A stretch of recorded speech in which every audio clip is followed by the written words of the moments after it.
Sahabat setia Gowori yang dikasihi Tuhan, Shalom. Hari ini adalah Selasa 18 Juli 2023. Kita kembali akan bersama-sama merenungkan firman Tuhan hari ini yang diambil dari Injil Matius 11 ayat 20 sampai dengan 24.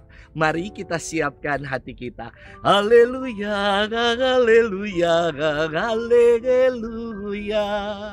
Hari ini janganlah bertegar hati, tetapi dengarkanlah sabda Tuhan.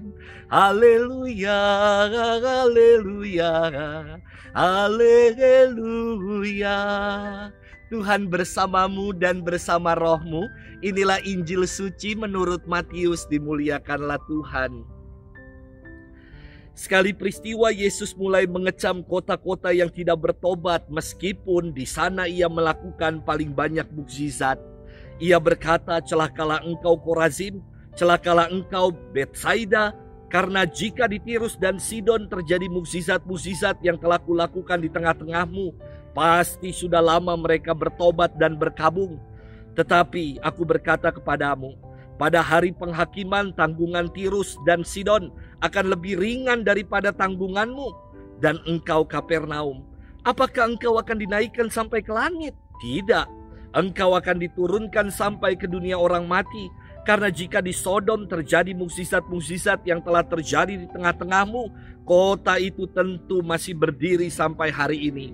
Maka aku berkata kepadamu, pada hari penghakiman tanggungan negeri Sodom akan lebih ringan daripada tanggunganmu. Demikianlah sabda Tuhan. Terpujilah Kristus. Sahabat setia Gowori yang dikasihi Tuhan, Shalom. Singapura konon merupakan negara terbersih se-Asia. Ruang hijau di negara ini terpelihara. Budaya taruh sampah pada tempatnya sudah menjadi attitude masyarakat. Dan makan permen karet dilarang di negara ini karena bikin kotor. Dan bukan hal yang mustahil kalau kita pun dapat menciptakan kota yang bersih dan nyaman untuk kita tinggali bersama. Hal yang paling sederhana bisa kita buat dengan mengurangi sampah plastik, dengan bawa tas belanja kalau lagi belanja, dan memilah sampah sejak dari rumah. Di paroki Pantai Indah Kapuk, Seksi Lingkungan Hidup menyediakan drop box untuk umat menyetorkan sampah-sampah botol-botol plastik agar bisa didaur ulang. Sahabat setia Gowori yang dikasihi Tuhan, dalam firman hari ini Yesus menyebut 6 kota. 3 kota orang Yahudi yang dikecam Yesus, yakni Korazim, Betsaida, dan Kapernaum.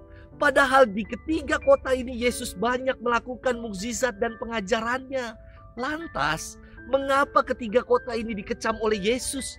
Karena ketiga kota ini tidak bertobat dan tidak percaya kepadanya. Padahal di kota-kota inilah Yesus banyak melakukan karyanya. Namun penduduk kotanya tetap degil dan tidak mau bertobat. Inilah yang membuat Yesus akhirnya mengecam ketiga kota yang degil dan tidak tahu bersyukur ini. Korazim terletak di sebelah barat laut Danau Genesaret. Betsaida adalah kota asal Petrus, Andreas, dan Filipus. Dan Kapernaum adalah tempat Yesus melakukan banyak karya dan mukjizatnya. Ternyata di tempat Yesus banyak melakukan karya-karyanya tidak berbanding lurus dengan semangat pertobatan umatnya.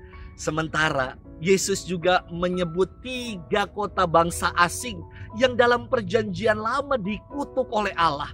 Kota-kota itu adalah Tirus, Sidon, dan Sodom. Kota-kota ini dikutuk Allah karena kebejatan moralnya, tidak percaya akan Allah dan tidak mau bertobat.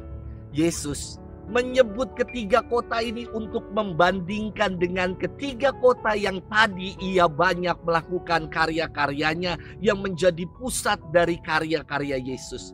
Jika di ketiga kota yang dikutuk Allah, di Tirus, di Sidon, dan Sodom, Yesus melakukan hal yang sama seperti yang ia lakukan di Betsaida, di Korazim, dan di Kapernaum, tentu umatnya pada bertobat dan kembali kepada Allah. Sahabat setia Gowori yang dikasihi Tuhan, firman hari ini mengajak kita untuk bermenung. Kita ini pribadi yang macam apa?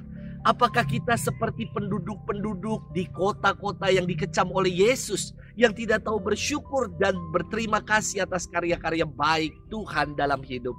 Semoga kita tidak menjadi penduduk-penduduk kota yang dikecam Yesus, tetapi kita mau menjadi pribadi-pribadi yang senantiasa mensyukuri dan mengalami karya baik Tuhan dalam hidup, hingga akhirnya kita mau bertobat, beralih dari hidup kita yang lama untuk senantiasa setia melakukan kehendak Tuhan.